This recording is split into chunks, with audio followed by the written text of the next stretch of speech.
Aos domingos viajamos até à última fronteira, no Bom Dia Portugal. Hoje há buracos negros e contos sobre a Lua. Miguel Gonçalves, olá, bom dia. Bom dia. Aparentemente o buraco negro intermédio mais próximo da Terra pode não ser um buraco negro. O que é que se sabe agora? É verdade, anunciámos com grande alegria essa novidade. Foi apenas no mês passado, em julho, nesse mesmo estúdio, que em Omega Centauri, o enxame globular mais próximo da Terra, a cerca de 17 mil anos-luz de distância, isto em escala galáctica é mesmo muito perto do Sol e, portanto, a Terra, teria sido então encontrado esse buraco negro de massa intermédia. É importante aqui referir esta questão da massa intermédia. Os buracos negros vêm em três classes, digamos assim. Há os buracos negros de massa estelar, os que têm menor massa. Depois, no outro extremo, os buracos negros supermaciços, que geralmente se encontram no coração das galáxias e que têm massas gigantescas, muito fruto também da fusão de buracos negros e acompanham a história das galáxias. E depois há os misteriosíssimos buracos negros de massa intermédia, que nós ainda não sabemos muito bem como é que eles chegam a essa, lá está, essa massa intermédia. E então encontrar um nas proximidades do Sol seria uma espécie de um jackpot. Pois bem, agora vem um grupo de investigadores, uma nova investigação, que diz o seguinte: se calhar aquilo não é bem um buraco negro de massa intermédia. Eles chegaram a uma conclusão diferente olhando para o movimento de estrelas dentro deste enxame, mas também graças a pulsares. Pulsares são estrelas de neutrões que giram muito rapidamente, são uma espécie de uma lanterna, um farol que gira muito rapidamente. E, portanto, se é um farol que gira muito rapidamente, os nossos telescópios na Terra conseguem perceber muito bem as atrações gravitacionais que sofrem. Quando olharam para todos estes dados, chegaram a uma outra conclusão. Aquele movimento, aquelas interações gravitacionais das estrelas e dos pulsares pode ser explicado melhor, não pela presença de um buraco negro de massa intermédia, mas, imagine só, com a presença de cerca de 10 mil a 20 mil buracos negros de massa estelar, ou seja, os mais pequeninos em termos de massa, entre 10 mil a 20 mil, que podem até estar a rodear precisamente este enxame de Omega Centauri. É importante realçar que este estudo ainda não teve revisão de pares, ou seja, ainda precisa de muita validade, de muita análise por parte da comunidade científica, um bocadinho por todo o mundo, mas há quem diga que, de facto, este estudo é mais forte do ponto de vista científico do que aquele que diz que estamos perante um buraco negro de massa intermédia. Para quem nos está a ver lá em casa e que tem medo de buracos negros, é preciso realçar que estes 10 a 20 mil buracos negros não vão chegar aqui, portanto não há nenhum problema, vão estar continuamente ali em Omega Centauri, mas, de facto, isto é também o resultado de nós termos hoje em dia telescópios com uma precisão cada vez melhor. Nós conseguimos analisar cada vez melhor a interação gravitacional que os buracos negros criam precisamente noutros corpos.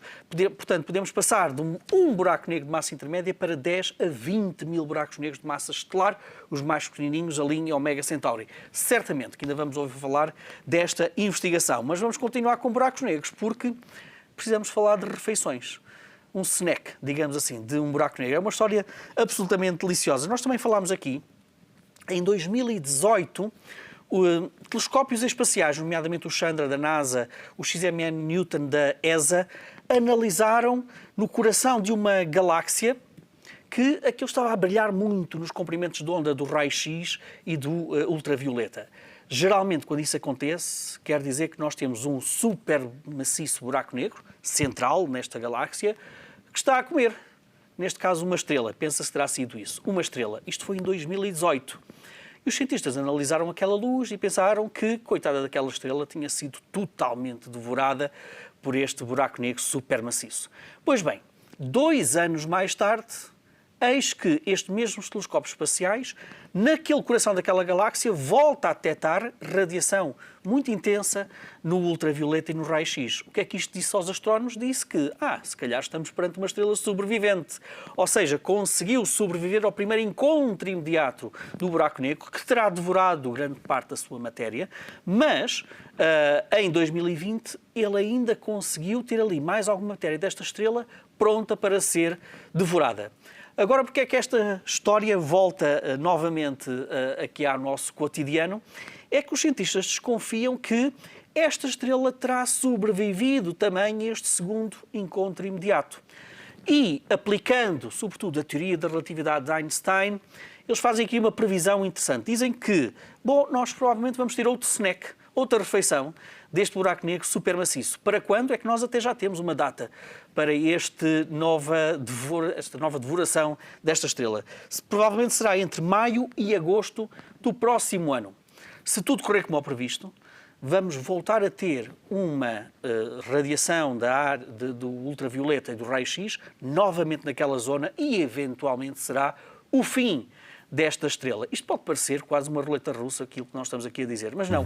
Isto é, sobretudo, muito importante porque ajuda-nos também a dizer que, mais uma vez, a teoria de relatividade de Einstein, que, no fundo, é extremamente importante para perceber estes movimentos à volta dos buracos negros, está novamente certa. Portanto, vamos esperar que esta previsão bata certo, porque é mais uma maneira de glorificarmos, no fundo, o trabalho de Einstein. E numa semana que ficou marcada, Miguel, por mais uma superlua, eis um estudo que mostra que a Lua é mesmo super todos os dias e todos os anos para a Terra. Que novidades é que se conhecem agora? É mais uma especulação científica, é mais um estudo que ainda precisa de revisão de pares, mas que apresenta aqui dados cientificamente poderosos e que nos mostram isso mesmo que tu acabaste de dizer, que a Lua de facto é sempre super, pelo menos para os astrónomos e para quem de facto olha para a Lua com outros olhos. Então o que é que diz este estudo?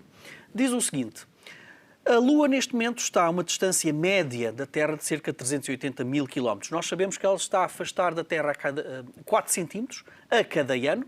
Sempre que a Lua se afasta, ela, no fundo, também atrasa a rotação do nosso planeta. Ou seja, há uma relação muito próxima, muito direta, científica, entre o período de rotação do nosso planeta, ou seja, a duração do dia, e também a distância a que a Lua está, porque essa distância que a Lua está influencia também a própria rotação da Terra.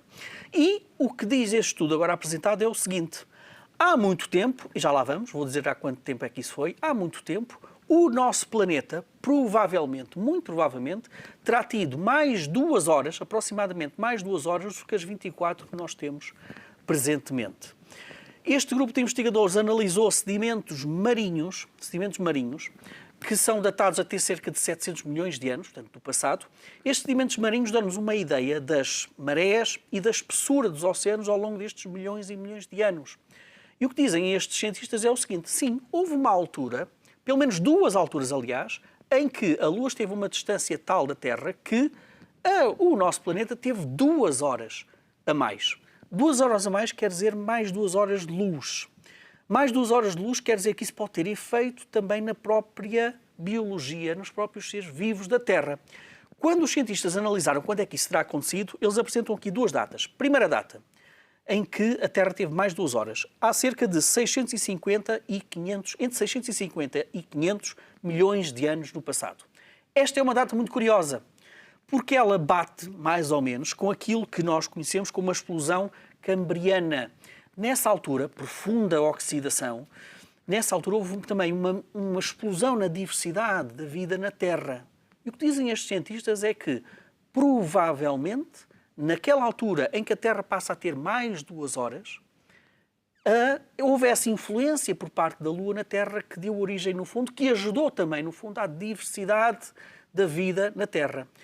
Há um outro período, estes cientistas dizem também um outro período que aconteceu entre 340 e 280 milhões de anos também no passado. Nessa altura a Terra também terá tido mais 2 horas.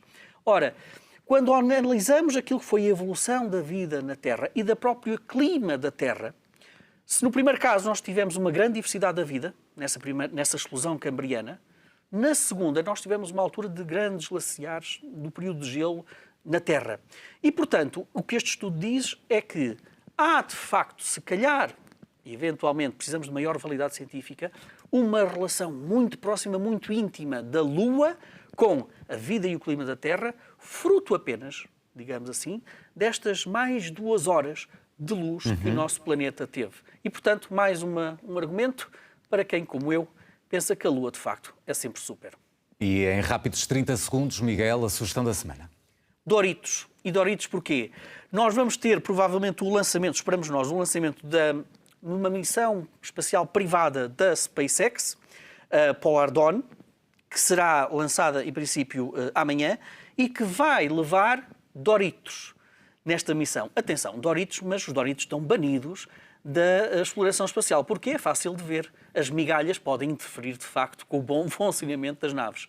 A equipa de engenheiros alimentares da Doritos fez uma nova versão destes Doritos, uma edição muito limitada de Doritos, que aparentemente não cria migalhas e que estes astronautas privados desta missão da SpaceX vai testar pela primeira vez nesta missão. Isto pode parecer um fediver, mas não. É engenharia alimentar também em curso. Tem também aqui um aspecto de beneficência, porque vai ajudar toda esta operação também de marketing, vai ajudar um hospital nos Estados Unidos, mas, para além de ser uma operação de marketing, é também a engenharia alimentar aqui a tentar perceber como é que nós podemos ter Doritos sem migalhas no espaço. Está feita esta viagem até à última fronteira com o Miguel Gonçalves, que hoje se juntou a nós desde Castelo Branco. Miguel Gonçalves, bom domingo. Obrigado. Bom domingo, obrigado.